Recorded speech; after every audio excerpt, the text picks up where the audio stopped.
Kok bisa gini Mas? Enggak apa-apa. Kebetulan jaminan ya saya. Gini ya Pak, hari ini sebenarnya agenda kita masih ada persidangan di Pengadilan Negeri Lamongan terkait dengan perbuatan melawan hukum dengan tidak memberikan SPK dan nomor perkaranya nomor 29. Akan tetapi kita tadi mendapat informasi di sini ada tindak lanjut terkait dengan Dimas kita yang kemarin atas tindakan PNM yang melakukan perbuatan 167 KUHP. Dan itu kita laporkan, maksudnya kita Dimas dulu ya. Setelah kita Dimas ternyata mendapat respon yang pada intinya hari ini kita dimediasi untuk mengenai permasalahan itu bagaimana.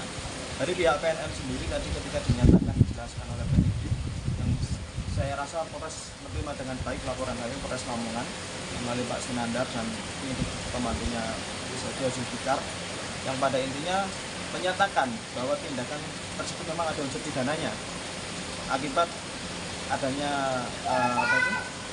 telatnya pembayaran dan lain sebagainya. Hal itu tidak dibenarkan seperti itu karena kita tetap berpegang pada undang-undang perbankan yang nggak bisa kita sebutkan.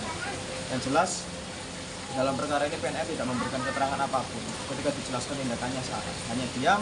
Dan kami tetap di persidangan tetap kita lanjutkan perkara perdata kurang lebih seperti itu. Dan yang jelas Polres siap membackup apabila PNM melakukan penyemprotan sekali lagi tanpa melalui prosedur yang benar. Walaupun itu keputusan komite dan apapun, di sini kita tidak bicara tentang perusahaan, kita tidak bicara kesepakatan hukum, tapi kita bicara prosedur hukum yang ada. Jadi kita ikuti prosedur hukum seperti itu saja. Untuk tahapan pidana ya masih kami proses seperti itu. Kurang lebih begitu. Ini kan awal permasalahan ini kan gini Pak, sederhana sebenarnya. Pak Sugeng ini awalnya mau minta SPK, surat perjanjian kerja, itu tidak dikasih tanpa memberikan alasan apapun. Malah Pak Sugeng pernah mendatangi kantornya ya Pak, itu ditolak. Terus mengajukan permohonan permintaan SPK secara tertulis dan itu pun tidak ada sama sekali, hanya mengajukan gugatan di pengadilan. Baru setelah mengajukan gugatan di pengadilan, disitulah sudah mulai. Karena apa? Kalau sudah perkara masuk ke pengadilan itu kan proses transaksi apapun kan di stop dulu. Tadi selama waktu disegel itu telat berapa bulan? Kurang lebih belum ada 1 bulan. Belum ada satu bulan. Itu penyepetan pertama kali. Ini kan ada 2 kali. Kalau yang kedua kalinya itu minggu kemarin.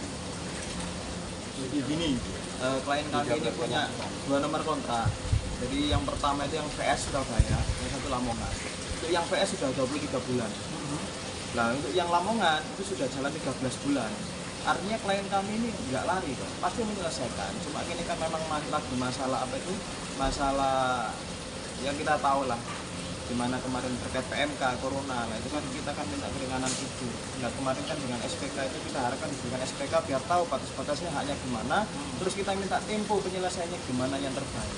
Intinya kita nggak lari dari masalah, kita akan menyelesaikan kewajiban kita. Cuma caranya tolonglah jangan penyemprotan seperti itu. Itu yang bikin kita ibaratnya seperti Lionel Messi langsung melakukan serangan karena kan ya kita kan melindungi hak klien kita. Masa utangnya misalnya taruhlah paling banyak 500, itu kan rumah 2, paling kan 700 juta kan kasihan haknya gitu. Jadi itu yang kita lakukan, kita upayakan supaya hak-haknya sama-sama terpenuhi. Kita nggak mau menang sendiri, kita nggak main nakal-nakalan lah bahasanya orang Jawa.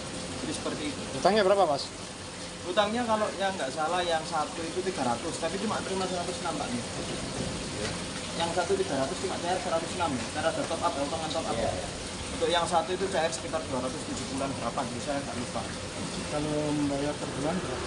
Per bulannya pokoknya 12 juta untuk yang Surabaya, untuk yang Ibang 12 juta, yang Surabaya itu sekitar 10 Pak. 10 juta 800 atau berapa ya?